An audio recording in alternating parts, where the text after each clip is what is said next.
미스프린트가 몇 군데 났네요.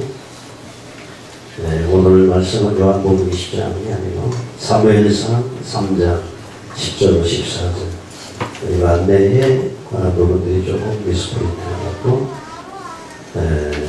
던지기자 사물본이 아니고 사울본 미스프린트 정정합니다. 네, 사무엘상 3장 10절로 14절 말씀까지 우리 같이 합동하시도록 그렇게 하겠습니다. 사무엘 3장 10절부터 시작. 여호와께서 임하여서서 전과 같이 사무엘아 사무엘아 부르시는지라. 사무엘이 그에게 말씀하옵소서 주의 종이 듣겠나이다. 여호와께서 사무엘에게 이르시되 보라 내가 이스라엘 중에 반기를 행하리니 그것을 듣는 자마다 두 귀가 울리리라. 내가 엘리의 집에 가며 말한 것을 처음부터 끝까지 그날에 그에게 다 이루리라.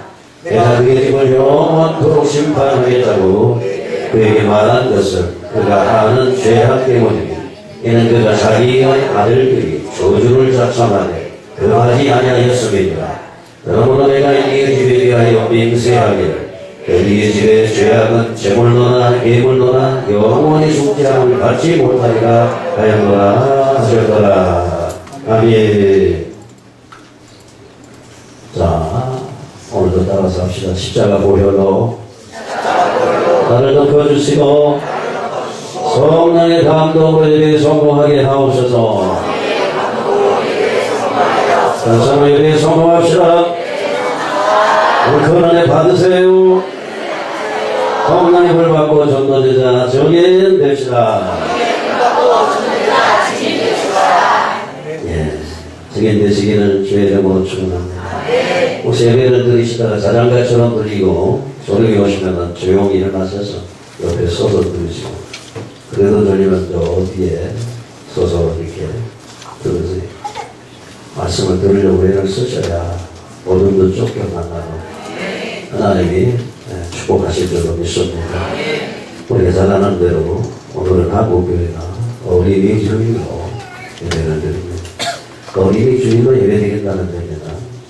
우리들 가정에 있는 자녀들을 어떻게 우리가 잘 양육해서 하나님 앞에 쓰임받는 제목으로 키워낼 것인가를 우리가 생각하면서 예배하는 절기인 줄 압니다.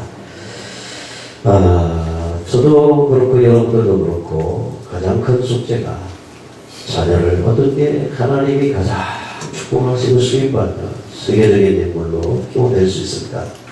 아마 여기에 대한 기도도 하셨을 것이고 바람도 있을 것입니다.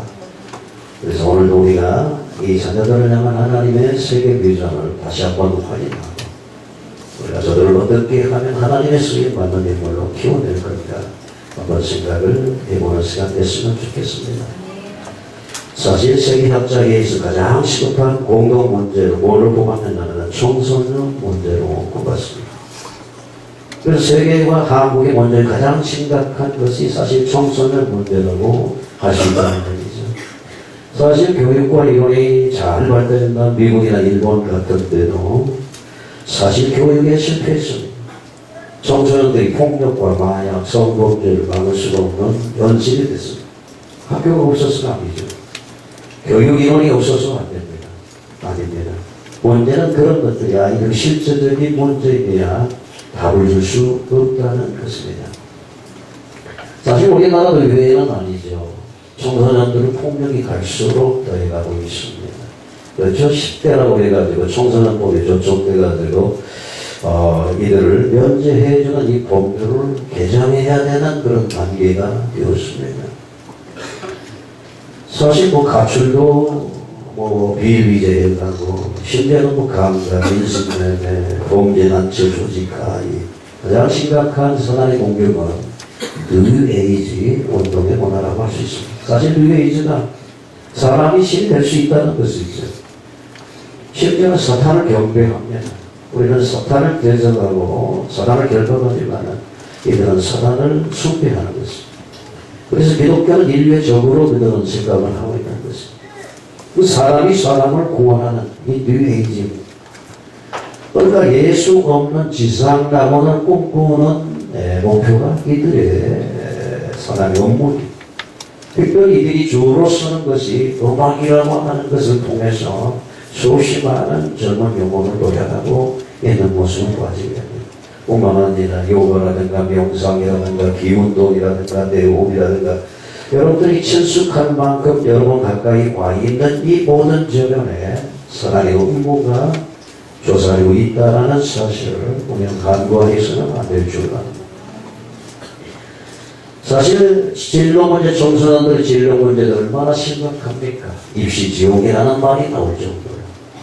또 요즘에는 어떻게 미혼모들이 자기 자녀들을 유기하는 사건이 간간히 들려오고 있죠. 미성년이 이 문제도 지금 문제의 한계를 넘었다고 볼 수 있습니다.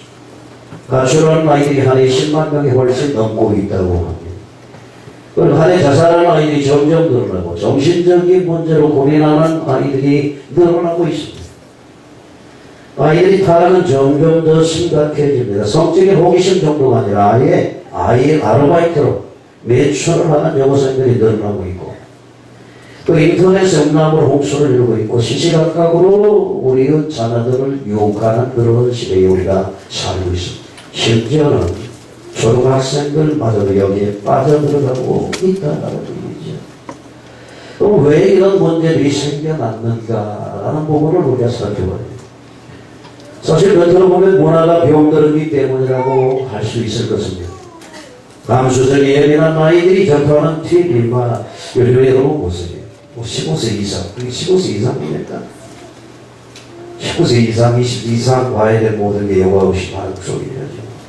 만화, 컴퓨터, 비디오, 스마트폰, 방송, 매스미디어를 통해서 잘못된 것들이 금방 청소년들에게 여과 없이 받아들여지는 그런 시대.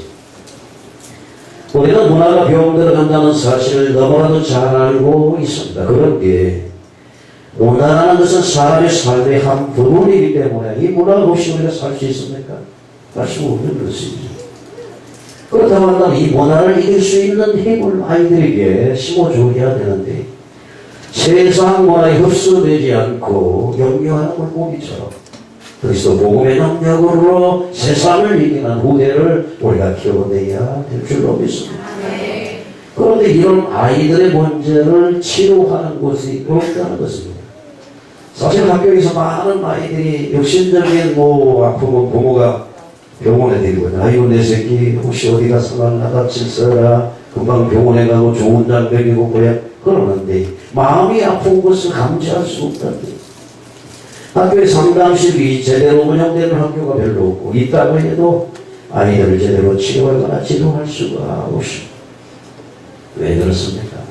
답을 모르기 때문에 그렇습니다.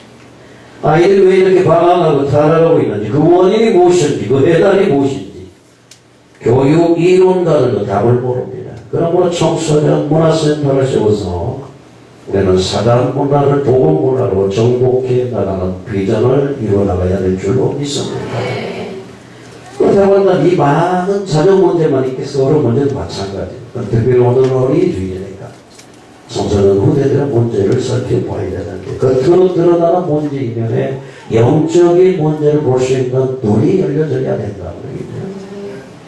그러면 성경은 이러한 문제에 대한 분명한 답을 우리들에게 제시하고 있습니다.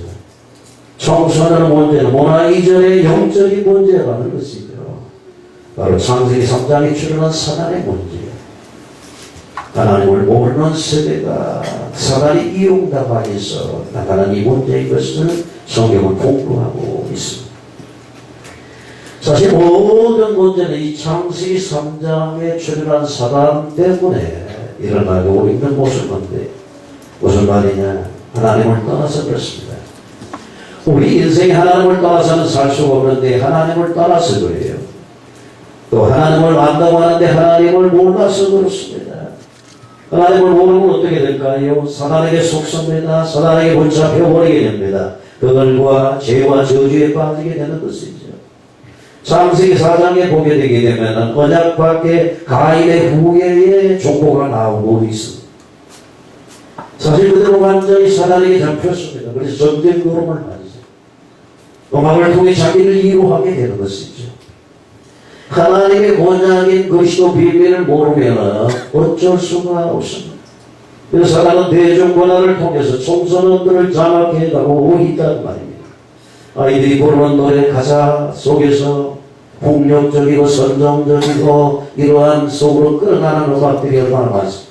사실 저는 뭐 세상 음악을 별로 좋아하진 않는데 저는 저 뉴스를 본다면 TV조선을 주로 보기 때문에 거기서 하는 프로그램 속에서 뭐 미스 트롯이라는 뭐 인기망이 그걸 보니까 트롯 가수들이 막 이렇게 나와서 경악을 부리는 거 있는데 내용을 보니까요 참 제가 웃음밖에 안 나오더라.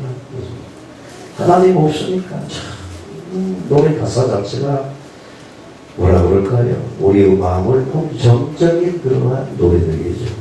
그러니 감수성 예민한 청소년들은 얼마나 좋아하겠어요. 이 사람이 강력한 무기로 노래를 가지고 아이를 집어삼키고 있는 모습을 봅니다. 사실 우리가 아이들의 문제를 영적인 문제로 보는 것부터 시작을 해야 된다고 말이에요. 그럼 부모가 영적인 문제를 볼 수 있으려고 한다면 복음의 비밀을 알아야 되고 내 자신이 영적인 문제인가를 알아야 되는데 교회는 다닌다고 하지만 영적인 문제에 대한 진단을 할 수가 없으니 어떻게 답을 주겠어요? 부모들이 자녀들에게 속는 부분이 많습니다. 우리 아이는 공부를 열심히 하니까 오종석이니까 문제는 없을 것이라고 생각을 하죠. 학교에 잘 다니고 부모의 말씀 잘 듣고 몸도 건강하게 자라나주니까 괜찮은 것이라고 오해하고 있다고 합니다. 교회마저도 그래요. 고3 수험생들이 있는 교회들은 어떻게 해요? 오후 예배 거의 안 드리죠. 오전 예배 드리고 빨리 가서 공부하고 대학교 가가지고 열심히 하나님을 위해서 헌신하면 된다. 그것이 맞는 얘기입니까? 이게 사람의 생각이에요. 우리 인간은 영적인 존재이기 때문에 하나님 말씀으로 자꾸 일구지 않는다고 한다면 굳어지고 둔해져서 대학교 들어가면은 이들이 세상 문화를 감당할 수가 없는 거예요. 중고등학교 때 부모의 강요에 의해서 하나님 앞에 나가 예배도 드리고 절기마다 모두 했는데 대학교 가보니까 우리 뒤집어지는 거예요. 이게 소문이라는 거예요. 시작부터가 술 포마시기부터 시작합니다. 그동안 못해봤던 모든 문화를 마음껏 받아보니까 결국은 애들이 헛놀이 하는 겁니다. 그러니까 한국교회의 청년대학교가 갈수록 줄어들고 문제 속에 빠져들어가는 것 아닙니까? 사실 이게 보통 문제가 아니라는 사실을 우리가 깨달아야 될 줄 압니다. 또 어떤 부모는 아이들이 어릴 때는 다 그런 거야. 사실 이렇게 말하는 부모도 있습니다. 다 크면은 지가 알아서 해결해. 말하면 해결하지. 또 어떤 부모는 어떻게 어렸을 때에 술을 배우고 담배를 배우도록 하는 부모도 없잖아요. 술을 어렸을 때부터 배워야 된다. 술주정비가 만드는 거예요. 술주정비. 아이들이 몰래 어렸을 때 담배 피우는 것이 평생 갑니다. 절대 못 먹었습니다. 어릴 때 체험이 평생 간다는 사실을 깨달아야 돼요. 그래서 저는 우리 중고등부 학생들이 일찍이 막 이렇게 데이트하고 연애하는 거 원하지 않습니다. 사실 정년기, 결혼 정년기가 돼가지고 이성을 알고 교제하고 이렇게 가서 꽃을 피워야 되는데 일찍이 그것이 젖어들게 되게 되면은 별로 그 부분에 대해 조금 뭐 전문가에게 맡기기로 하고. 그러면 어릴 때 아이들의 영적인 문제를 치료해 줘야 됩니다. 어떻게 합니까? 그 해답이 무엇입니까? 오늘 본문에서는 어린 사무엘 얘기가 나옵니다. 한나가 기도에서 낳은 아이들이죠. 영적으로 어두워져가는 그 시대에 아들이 없는 그가 하나님 앞에 나가 기도하다가 하나님의 교회의 뜻을 발견하게 되죠. 하나님 이 시대를 밝히고 하나님의 언약을 확장시켜주시는 아들을 주시면 바쳐 키우겠습니다. 저들 되자마자 엘리 제사장이 맡겨서 키웠습니다. 내가 키운 것보다 하나님이 키운 게 훨씬 나아요. 하나님이 책임지는 게 백배 천배 나은 줄로 믿습니다. 그러니까 부모 할 일을 하지 말라는 얘기가 아니고 방치하라는 얘기는 아닙니다. 그러더니 어린 사무엘이 어렸을 때부터 하나님을 경험했습니다. 계시가 단절되어지고 영적인 암흑기에 하나님께서 하나님 전에도 엎드려 기도하면 사무엘을 부르시고 그에게 말씀하시는 내용이 오늘 본문에 기록되어 있습니다. 성경은 분명히 말합니다. 어릴 때부터 하나님을 알고 하나님을 체험한 아이들은 시대적인 주인공이 될 수 있다는 얘기입니다. 아이들이 어릴 때부터 예수가 그리스도 되심을 알고 그리스도가 동행하는 삶의 비밀을 안다면 한 시대를 살면 세계복음화의 주역이 될 줄로 믿습니다. 성경은 이 사실을 너무나 분명하게 말해주고 있습니다. 어릴 때부터 하나님을 만나고 처음 했던 다윗 곳이 가정에서 인정받지 못하고 부모로부터 인정받지 못했던 그였지만 혼자 목동으로서 하나님을 처음 했던 그가 하나님 앞에 시대적인 사명을 감당하게 됐습니다. 한 시대를 움직였잖아요. 어릴 때 언약을 못 잡았던 요셉, 애굽을 건너는 전 세계에 하나님의 능력을 나타내는 인물이 됐습니다. 사실 요셉을 보면은요, 그는 어릴 때에 좋은 환경에서 자라난 것이 아닙니다.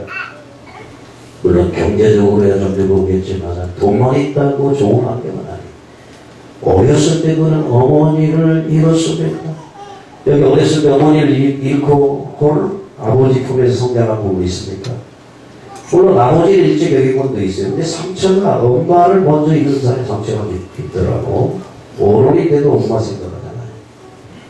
어른이 돼가지고 아버지 생각하는 사람 별로 없더라고. 많지는 않긴 해요. 어렸을 때에 어머니를 잃었습니다. 형들의 시기와 미움으로 애국으로 노예로 팔려갔습니다. 환경만 보면 속이 있다는 얘기죠. 지금 아이들 성적만 보면 속이 쉽습니다.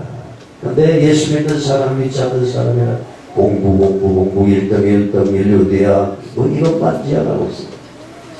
아무리 다른 건 다 잘못해도 성경만 올라가면 다 변제되는 시대에 삽니다. 여러분들은 어떻습니까? 잘못했어요. 예배도 빠졌어요. 그런데 성적이 올라가서 막 100점 받는 그게 내 아들 최고야. 이러니까 영적인 문제에 빠지게 되는 것입니다. 다니엘은 어릴 때 믿음으로 바빌론과 그 주변의 나라를 움직이는 시대적인 축복의 리더가 됐습니다. 그러므로 아이들이 어릴 때부터 그리스도를 바로 알게 해야 됩니다. 어릴 때부터 하나님을 체험하게 해야 됩니다. 여러분, 하나님을 체험할 수 있는 비밀은 그리스도 언약밖에 없습니다. 근데 하나님의 언약을 모르기 때문에 하나님을 체험하지 못한 거예요. 예수가 누군지 알았어요. 알아야 기도할 때 하나님을 체험하는 겁니다. 그리스도 언약을 바로 알지 못한 사람이 하나님을 체험한다는 것이 신비주의로 빠지고 이상한 집단에 빠지는 것입니다. 어릴 때 하나님 만난 사람은 결코 실패하지 않습니다. 그러므로 여러분들은 자녀들을 위해서 기도하고 여러분들은 자녀들이 언약 안에서 시대적인 사명을 향해 성장할 수 있도록 도와주시기 바랍니다. 오늘 이 본문에 보면 엘리, 본문 주변에 좌우로 보이는 시간상 다 읽었습니다만 엘리 제사장 집안이 완전히 패가망신하는 내용이 들고 있습니다.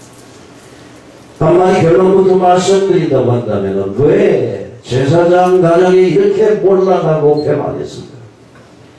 어릴 때부터 언약을 심어주지 못한 엘리 제사장 집안은 두 아들이 타락을 완전히 무너지게 됐습니다. 우리가 이런 본문이 말하려고 하는 것이 바로 이 사실을 말해주고 있습니다. 사무엘상 2장과 3장을 읽다 보면 엘리 제사장 집안이 망해하는 특별한 잘못된 것을 발견할 수가 없습니다. 엘리 제사장 윤리도덕적으로 잘못됐다든가 큰술 이런 내용이 없습니다. 그럼에도 불구하고 완전히 망하게 됐습니다. 바로 영적인 무지 때문이었습니다. 엘리 제사장의 영적인 문제는 두 아들의 신앙교육의 실패를 가져왔다라는 얘기죠. 여러분, 사무엘상 2장 12절에 보면은 그 아들들은 여호와를 알지 못했다 아니하더라 그랬습니다. 안다라는 것. 그들이 머리로 몰랐겠어요. 근데 성경이 여호와를 알지 못했더라.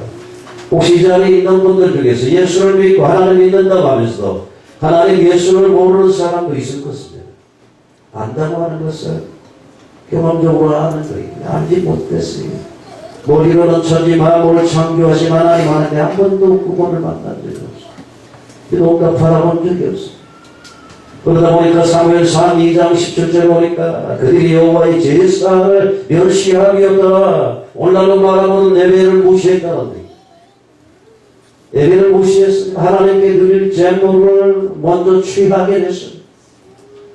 날 것을 요구해서 하나님 먼저 제사드리고 남은 걸 제사장들에게 돌아간 부분들을 먼저 강탈해가지고 고기를 취하는 이유가 이건 뭡니까? 예배를 무시한다. 제사를 멸시했다라고 성경. 그런데도 엘리 제사장은 두 아들에게 영적인 비밀과 언약을 가르쳐주지 않았습니다. 우리의 모습과 다를 바가 없습니다. 우리는 에벨을 무시하고 에벨을 소홀히 여겨도 이거에 대한 강력한 책망이라든가 가르침이 없기 때문에 여러분들의 자녀가 엘리 제사장 가정처럼 무너질 수 있다는 사실을 우리는 깨달아야 될 것입니다. 결국 예배에 실패하고 윤리적인 문제가 드러나게 되고 이 엘리 제사장은 두 아들의 죄가 얼마나 무서운지 그 결과가 어떻게 되는지 그 해답이 그리스도 언약에 있음을 가르쳐야만 됐습니다. 그런데 엘리 제사장은 들리는 소문이 좋지 않다, 조심해라, 이 정도로 책망하고 말았다는 얘기. 왜 그러면 이렇게 이 정도로 책망하고 말았을까요? 답을 주지 못했습니다. 언약의 비밀을 본인이 확실하게 붙잡고 누리고 자녀들에게 전수했어야만 됐습니다. 그럼에도 불구하고 그는 그렇게 하지 못했습니다.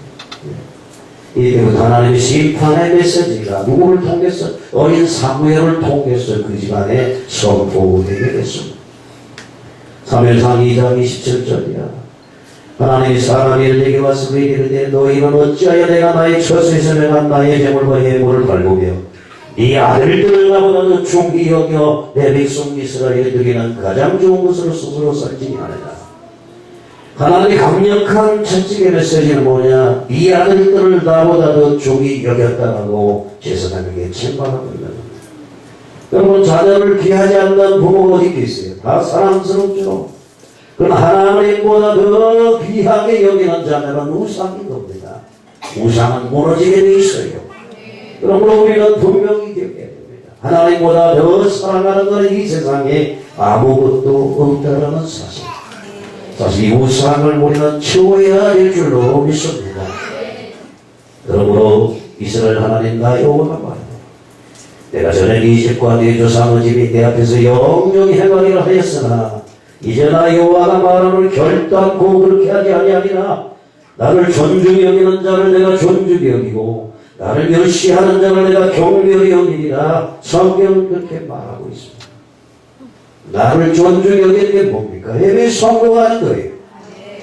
어떻게 하나님 앞에 나와서 딴 생각하고 졸고 그럴 수가 있어요. 하나님을 존중히 여겨야 돼요. 그래야 예배가 성공하게 되는 줄로 믿습니다. 그런데 엘리 제사장은 이 하나님의 음성을 듣고도 충격을 받지 못했어요.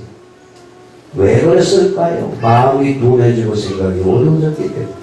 엘리 제사장인데 제사의 비밀을 모르겠어요? 율법을 모르니까 알고 있었습니다. 그러면도 하나님의 경고의 메시지가 그 마음을 움직이지 못했던 이유는 이미 마음이 둔해진 거예요. 오늘 이 시대의 모든 사람들 신앙도 마찬가지입니다. 재림의 주를 합니다. 재림의 징조도 합니다. 그럼에도 불구하고 등과 기름을 준비하지 못하는 이유는 뭘까요? 어두워지고 둔해져서 그래요. 마음이 각박해졌습니다. 우리는 이 시대에 자는 자 여점이여 자다가 깨어나라고 말씀하시는 이 말씀을 들어야 될 줄로 믿습니다. 영적으로 둔해지면 하나님의 음성이 들려오지 않습니다. 결국 엘리 제사장 그는 자녀들은 믿음 문제로 완전히 실패하게 되죠. 한 달에 두 자녀가 죽게 되어지고 법궤도 빼앗겨 버리게 되죠. 전쟁에 나갈 때 어떻게 블레셋에게 실패가 되고 사천이 패배하게 됐습니다. 그래서 어떻게 우리가 이제는 법궤를 가지고 실로 있는 법궤를 가지고 법궤를 앞세워 가지고 블레셋과 싸울 만한 건데 이제는 어떻게 법궤로 빼앗겨버리고 3만 명이 죽게 되는 대참사가 있다. 엘리 제사장이 의자에 앉아서 소식을 듣고 초조하지요. 또 엘리 자녀가 죽었다는 소식에도 그렇게 마음이 충격이 덜 됐지만 법궤를 빼앗겼다는 말에 충격을 받고 놀래가지고 뒤로 넘어져서 몸이 부러져서 죽었다고 성경은 말하고 있습니다. 성경은 엘리 두 아들과 사무엘을 비교합니다. 제사장은 아들들이었지만 믿음 없었던 두 아들은 완전히 실패했다고 한다면 반면에 사무엘은 한 시대를 살리는 축복의 사람이 됐다니 왜 그렇습니까? 바로 어렸을 때 하나님을 체험했기 때문에 그렇습니다. 그래서 성경 엘리 두 아들도 비행을 소개하는 중간중간 사무엘에 대해서 말하고 있습니다. 그러니까 성경이 말하고자 하는 우려가 뭘까요? 제사장의 아들이라 할지라도 원장을 실패하게 되게 되면 이런 결과를 가지고 오게 된다는 것과 어린 사모일이라도 어렸을 때부터 하나님 전에서 하나님 언약을 붙잡고 성장한 그를 통해서 하나님의 한시대에 하나님의 뜻을 이루어간다라는 얘기를 보여주고 있습니다. 사무엘상 2장 18절 보니까 사무엘은 어렸을 때에 세마포 예봇을 입고 여호와 앞에 섬겼다. 세마포 예봇은 제사장들이 입는 옷이라고.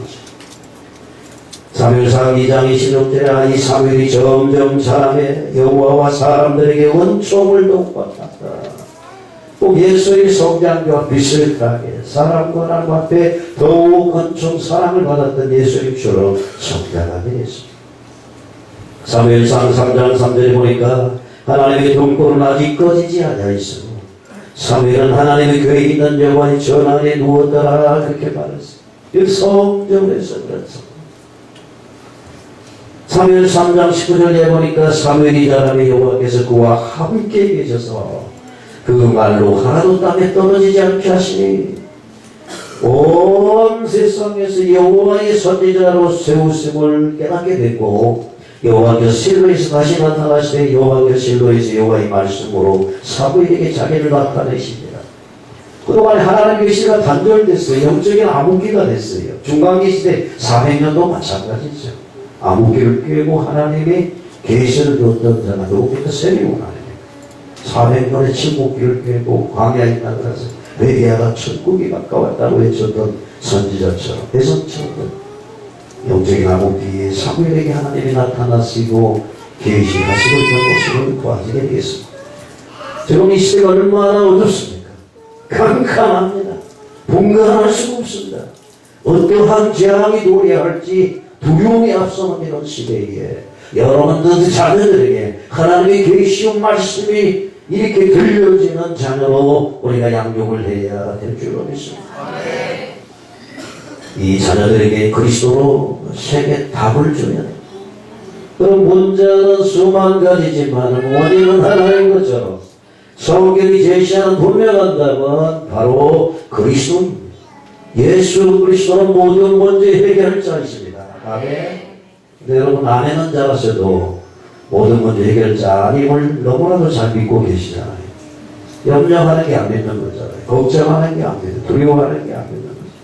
제가 늘 말하지만 우리는 인간이에요. 죄성을 한 인간이기 때문에 잠시 잠깐 걱정하고 두려워하고 염려할 수 있어요. 사람이니까.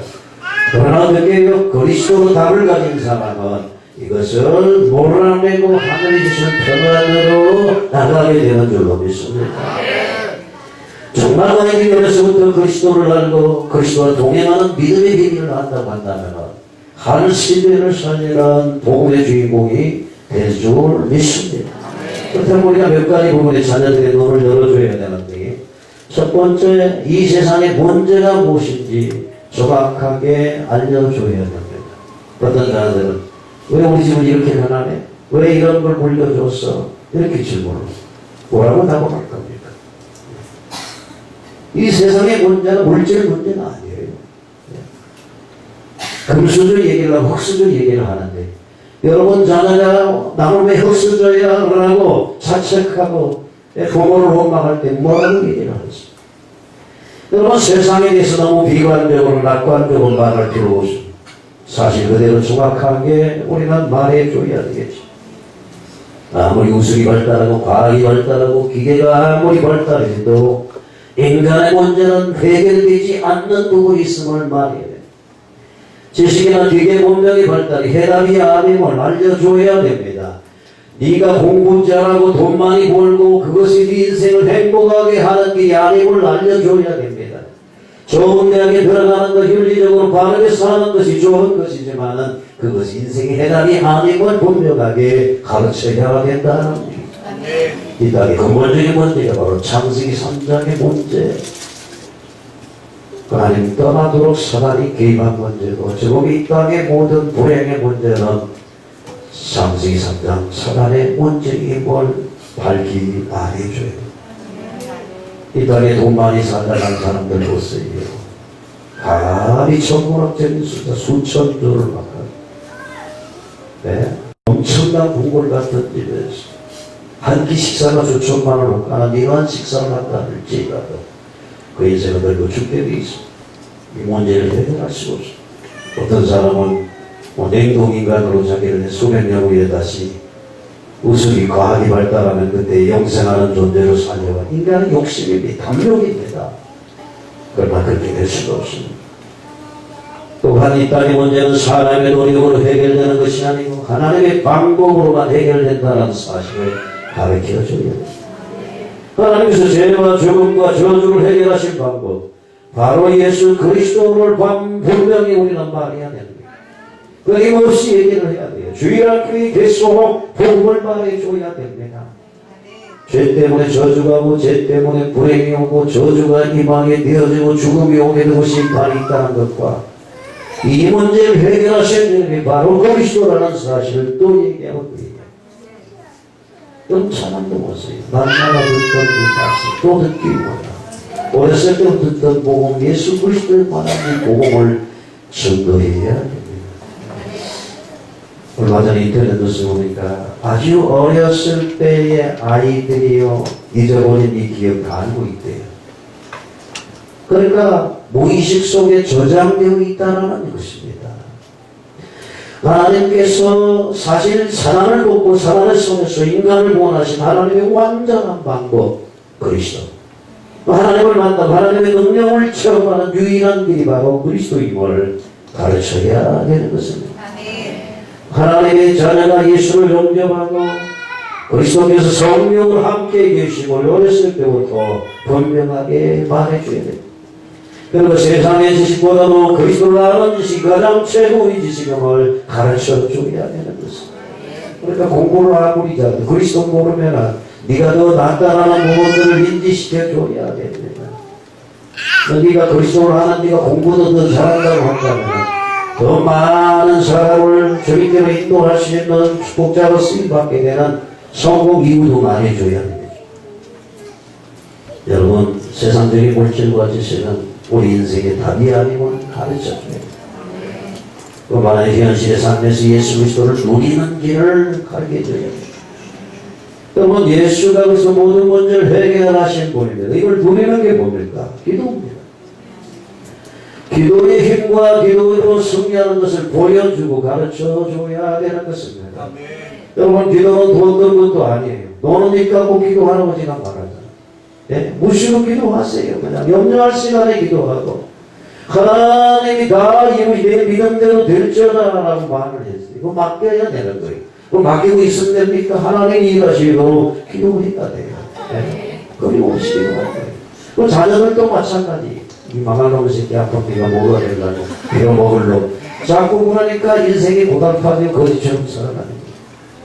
여러분들 부모들 스스로가 자녀가 잘 될 것이라는 이 상을 환상을 가지고 있어야 되고요. 그렇게 기도해야 돼요. 저도 사실 자식을 키워보니까 때로 답답하고 애 같다고 그냥 막 어쩔 줄 모르고 그러면서도 돌이키는 게 뭐냐. 그렇지. 하나님이 나가 되게 하실 부분을 우리가 믿음으로 바라보고 기도하는 것입니다. 안 되는 걸 보고 기도해봐야 백날 천날 해봐야 그만한 국고리. 자식이 믿음 안에 안 서 있습니까? 믿음 안에 서서 하나님을 향해 쓰임받는 걸 바라보고 기도하시는 거예요. 바라보기만 한다고 됩니까? 안 됩니다. 바라보면서 자녀를 위해서 울며 기도해야 될 줄로 믿습니다. 그래서 하나님의 누림은 기도를 통해서 누려진다는 것을 깨달아. 그래서 우리가 주일학교 가를 때는 예수는 그리스도는 모든 문제 해결자, 기도 응답 세계고 기도 응답이 거기 있는 거야. 기도 응답 못 받는 것들이 전도거든요. 기도 응답을 해야 돼요. 안 돼. 기도 돈 드는 거 아니에요. 금수저 아니라도 되는 거예요. 하기만 하면 되는 거예요. 믿음을 가지고 약속을 분수하고 기도했더니 응답을 주셨어요. 그러더니 야 하나님이 내 기도에 들어주셔서 하나님은 살아계셔 예수님은 그리스도야. 이래야 복음이 확장되는 거 아니냐. 또 우리는 기도 응답, 기도의 비밀을 누려야 되는 언제 그 안에 권세가 꺾입니까? 기도할 때. 언제 주의 천사가 동원되어 기적의 문이 열립니까? 기도할 때입니다. 언제 우리 현장을 복음할 수 있습니까? 기도해야 됩니다. 언제 천국 시민의 권세를 누립니까? 그리스도 장을 붙잡고 기도해야 됩니다. 그럼 특별히 열방으로 교회는 이 기도의 사명을 하나님이 주셨어요. 이전이 얼마나 어둡습니까? 천년 못잡고 보강사업 하면서 시도 때도 없이 플랜카드 막 거는 곳. 우리는 절기 때도 한두 개도 못 거는데 막. 네? 여러분 그거 못 보세요? 또 막 백인기도 무슨 기도 그것도 한 개만 붙인 게 아니라 저 입구에서 다른 데 붙일까 하고 거기도 붙이고 여기도 붙이고 다 붙여가지고 그럼 우리는 어떻게 해야 돼요? 그거 아무것도 아니까 예수 피 예수 이름으로 그 암을 꺾고 또 뭐 산신제를 드리고 고사를 드리고 난리가 되는 영적인 이 지역에 어떻게 복음이 확장되겠습니까 여러분? 기도 없이는 안 된다니까요. 그 다음에 꺾여야 돼요. 고미케한 모든 영이 예수 이름으로 꺾여야만이 되는 겁니다 여러분. 그래야 전도 할머니 열리고 만나면 축복을 주시고 그렇게 사명자를 우리가 찾아내고 키워야 돼요. 그 제자가 일어나야 이 시대를 살릴 수 있어요. 여러분 앞으로 보세요. 왜 제자 얘기를 한 줄 알아요? 왜 일본 얘기를 한 줄 압니까? 교회가 보험됐어요. 수천 명이 모입니다. 하루아침에 수백 명으로 되고 그래가지고 저기 동두천에서 목회하는 우리 시자의 오배 목사가 입이 많은 게 그래서 늘 하는 말이 우리 지역에 문제 있는 교회들이 많아가지고 다 우리 교회로 와요. 기가 입이 늘려요. 그러니까 교회 크게 되어놓고 문제 생기면 집단적으로 막 이탈해가지고 수십 명 수백 명씩 움직이려고 합니다. 앞으로 다 합니다. 기독교 권위가 땅에 떨어지고 있어요. 땅에 떨어지고 있어요. 제가 제자훈련을 할 때 있잖아요. 장례식에 일어나서 제가 옛날에 젊은 30대 목사 때 장례를 치러 갔어요. 저 성집 무안인가 신안인까지 갔어요 제가. 그 성집안이 얼마나 무속이 강합니까? 근데 부모가 돌아가시니까 불신 부모들이 나이가 어렵고 이런 분들이 나와가지고 목사가 설교 이렇게 장례 집례하면 수명하게 예수 믿으셔야 되는데 언제 가세요? 이거는 눈물 흘리고 이렇게 했어요. 근데 요즘에는 어떻게 예수 믿는 가장이라도 장례식 예배를 참석을 안 합니다 여러분. 그 사람 관계된 몇 사람에게 이만큼 원해가 식어지고 있는 시대에 목사의 권위가 땅에 떨어지고 교회 위상이 땅에 떨어지는 이러한 때에 점점 세상을 향해 나갑니다. 맞아요. 요만이 마지막 이 시대를 살릴 수 있다는 뭐가 됩니다. 일꾼들. 복음과 연합의 일꾼들만이 마지막 주자로서 시대적인 사명을 감당하게 될 것입니다. 여러분 여러분들을 통해서 하나님의 부흥을 꿈꾸시길 바랍니다. 원한을 가진 종들을 통해서 성령의 역사할 때에 하나님의 보호 추수철이 이 추수기에 엄청난 추수를 거두게 될 줄로 믿습니다. 여러분 우리들 자녀들에게 세상을 정복하는 비결을 가르쳐줘요. 하나님의 자녀들이 세상을 살릴 수 있습니다. 하나님이 가장 기뻐하는 일, 하나님의 기적을 체험하는 현장, 최고 인생을 사는 이 땅에 세계적으로 가치 있는 삶이 바로 복음 전가라는 사실을 깨달아야 됩니다. 사실 호스경 집사님이 꽤 오랫동안 이번에 머무시네요. 비가 우리 가서 잘 그리스도가 수경을 하고 있다는데 공부 잘한다고 하니까 되는 소망이 별로 기쁜데 가장 중요한 것은 공부도 잘해야 되지만 내가 가지고 있는 예수 그리스도가 나를 그 땅에 그리스도 복음을 위해서 하나님이 보냈다 이 사명 깨달은 날 하나님이 그를 쓰시기 시작하시고 하나님의 영광을 받으실 줄로 믿습니다. 그리스도를 알고 학업에 충실한 자, 그리스도를 알고 기술을 전문적으로 개발하는 자, 그리스도 언약을 붙잡고 사업하는 이러한 일꾼들이 지금 필요하다는 사실을 우리가 알아야 됩니다. 여러분 지금 세상은 영적인 문제가 올 수밖에 없습니다. 요즘에 뭐 조현병 옛날에는 정신병자 이랬는데 조현병이라고 바뀌었더라고요. 저는 한때 뭐 조현병이 뭐 인터넷에 쳐보니까 옛날에 정신병자야 이게 조현병. 조현병 뭐 불도 지르고 사람도 죽이고 근데 뉴스 보니까 이 정신병원에 있어야 사람 50만 명이라고. 그럼 50만 명만 되겠어요? 정신병이 가야 될 사람들은 수용할 수 없는 시설이었기 때문에 100만 몇백만 될 거란 말이에요. 왜 이런 현상이 일어났습니까? 이게 다 어둠의 세력이 우리 인간을 장악하고 있는 이런 심각한 상황에 있습니다. 근데 세상 사람들은 어떻습니까? 하나님 없어도 된다. 하나님 없어도 잘 살 수 있다. 그러면서 영적인 문제는 점점 심각해지고 있습니다. 정신적인 문제 볼 수밖에 없는 시대입니다. 결국은 육신적인 문제가 오죠.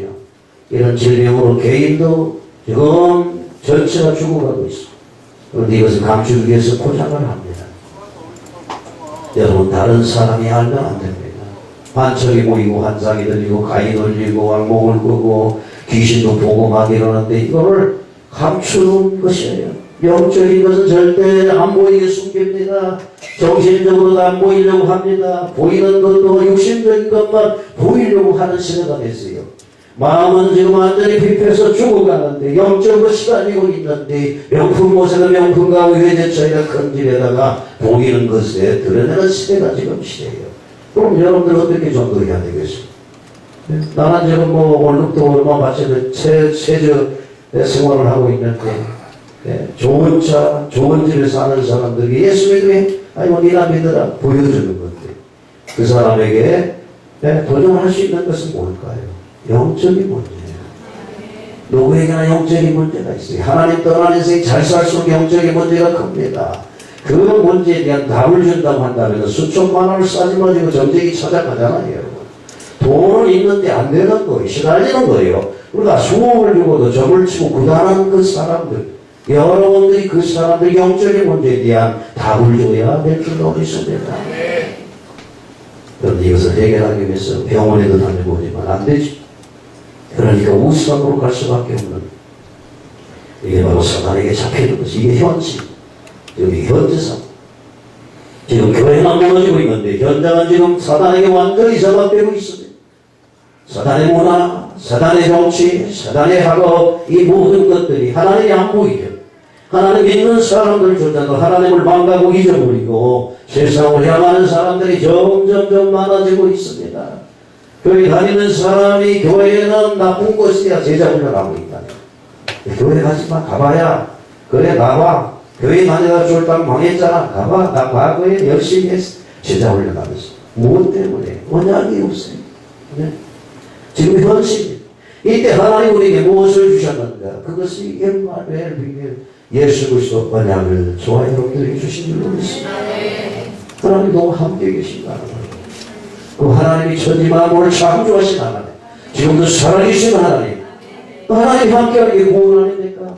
하나님 우리 어떻게 함께 계시는가? 그 비밀을 보여주는 게 이사야 7장 14절 돌아차녀가 잉태하여 아들을 낳으리니, 그게 바로 동정녀 찬석이에요. 왜 수차녀가 아들을 낳아야 되는지, 그 이유가 무엇인지, 누구를 이야기하는 것인지, 이게 바로 메시아 그리스도를 얘기하는 것이잖아요. 나와 여러분들을 구원할 메시아 그리스도를 보내시겠다 약속하신 이 하나님의 뜻이라는 것을 증명하는 것입니다. 나와 여러분을 구원할 구원자는 창세기 3장 문제에 걸려있으면 안 됩니다. 무슨 얘기냐 하면 창세기 3장 문제는 원죄입니다. 원죄가 있으면 절대로 구원받을 수가 없습니다. 원죄가 있는 사람은 그리스도가 될 수가 없습니다.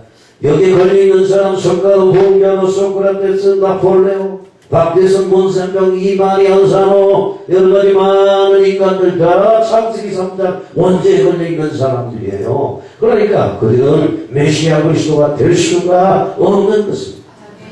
그 사람들 삶이 위대하고 대단한 삶을 살았다 할지라도 그리스도는 아니라는 것이죠. 그래서 이게 중요하다. 왜 동정녀 탄생을 했느냐? 창세기 3장에 걸려있는 아담의 후손, 남자의 후손이 아닌 여자의 후손으로 와야 된다라고 성경 말하고 원죄가 없어야 되는 여자의 후손. 창세기 3장 15절에 여자의 후손이 와서 사람의 머리를 깨뜨리고 구원하실 메시아, 그분이 바로 그리스도라는 것이죠. 하나님 인간을 구원하기 위해서 인간의 모습으로 와요. 개를 구원하는 개의 모습으로 와요. 사람을 구원하기 사람의 모습으로 있다는 것이죠. 왜 하나님이셔야만 되는가? 인간으로 오셨으면서 그분은 하나님이셔야만 되는데 왜 하나님이셔야만 되는가? 하나님이 아니면 안 되는 절대적인 이유가 있습니다. 사람을 이길 존재는 하나님밖에 없기 때문에 그렇습니다.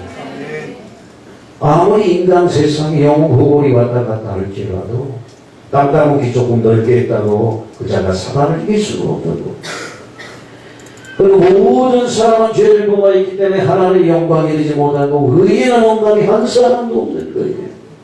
그런데 예수님은 자범죄도 원죄도 없고 여전히 후손이고 약속하신 자로 인간을 구원하기 위해서 사람의 몸을 입고 오시고 마귀를 이길 수 있는 유일한 하나님으로 오신 분, 바로 동정녀 탄생 임마누엘 비밀이 그리스도라고 말하는 것입니다. 보라천을 얻었다 뜻이 그 이름 임마누엘, 이는 하나님 우리와 함께 계십니다. 이 비밀을 가지고 있는 자들이 우리는 하나님의 이사야 40장 6절에 뭐라고 말을 합니까?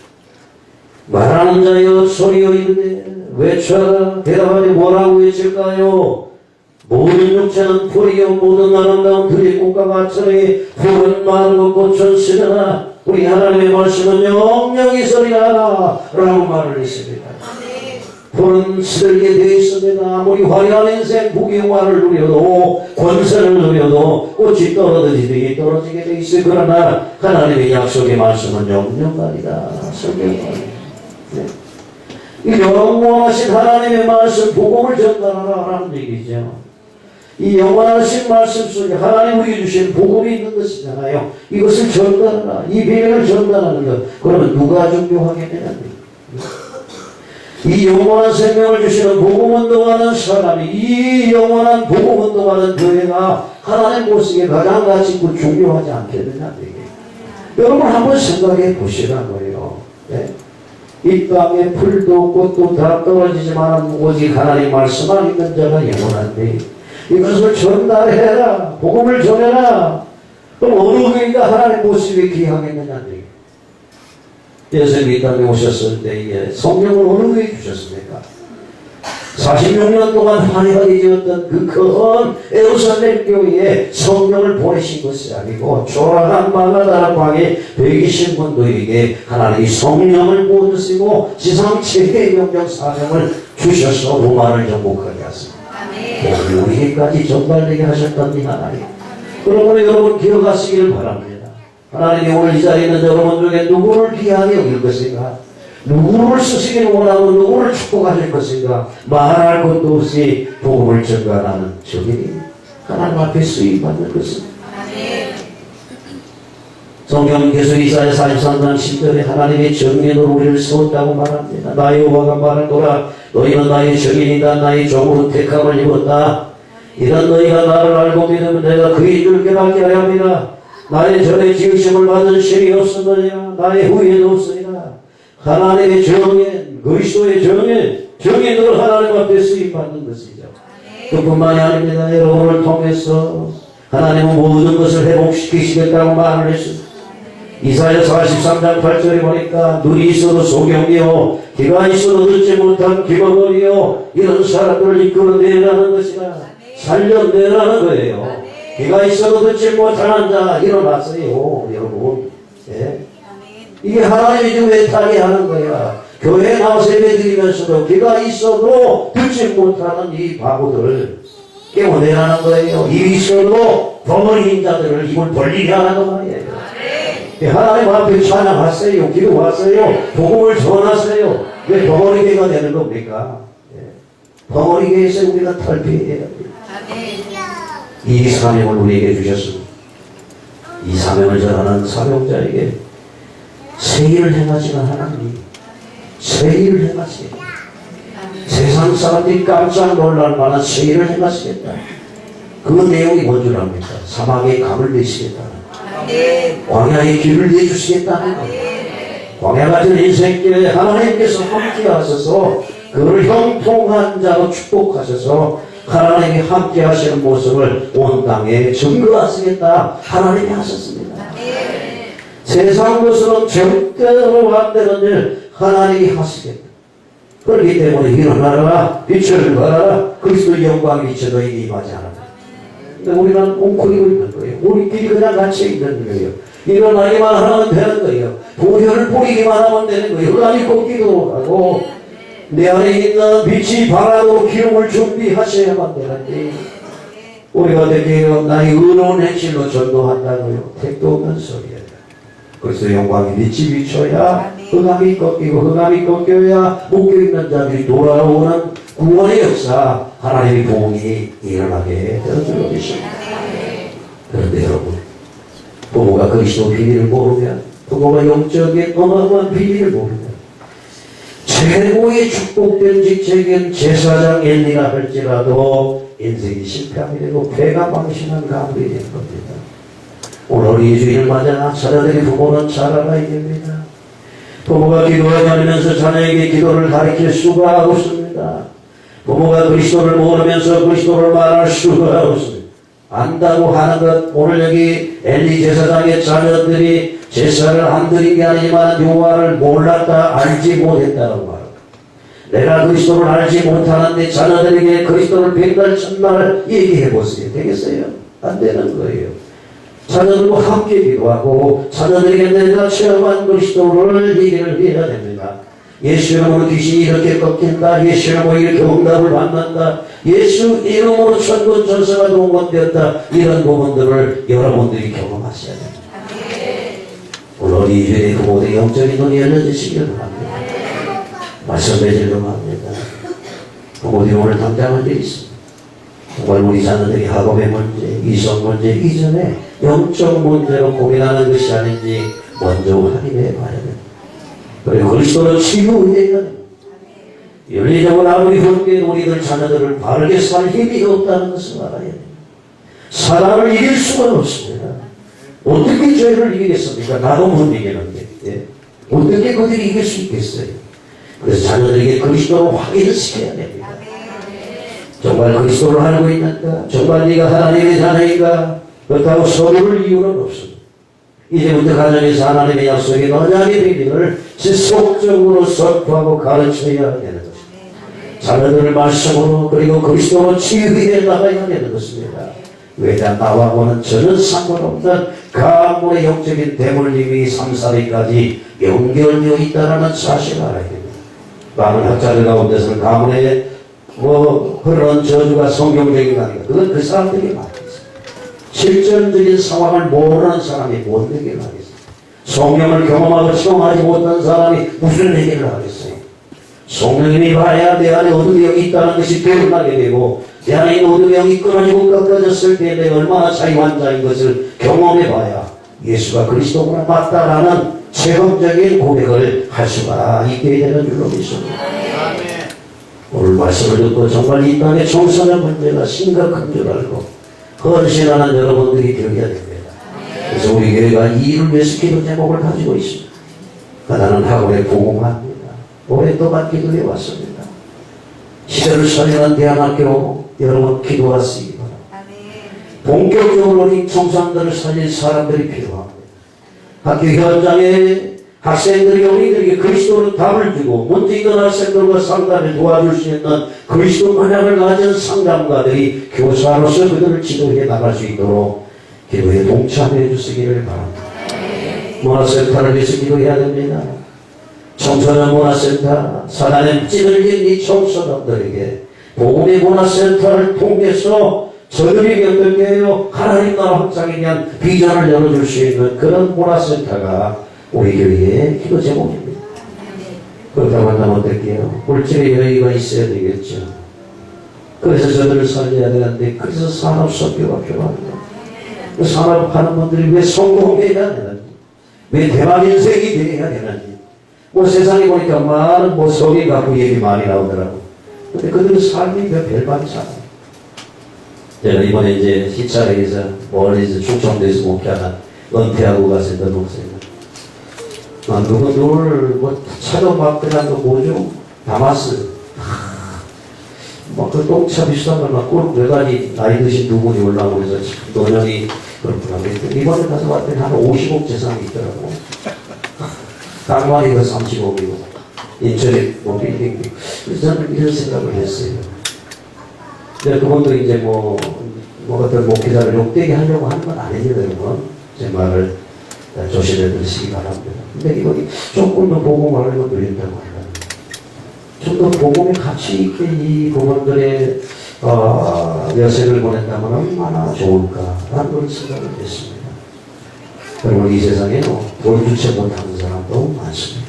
여러분들이 돈이 없어서 누가 명예를 꺾고 복음의 경제에 대한 도전적인 믿음으로 기도하세요. 하나님이 어떤 일에 영감을 주셔서 시작하게 될 때에 하나님의 문을 여신다면, 정말로 여러분들이 이 일에 쓰임받기를 소망하고 나아간다고 한다면 왜 하나님 문을 안 여시겠어요?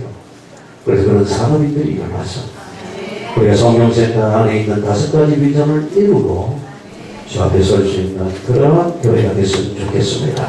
우리 기도하겠습니다. 나를 그렇게 써주시옵소서. 할렐루야. 고마우신 되게 감사합니다. 어린이 주인을 맞이해서 리그에서는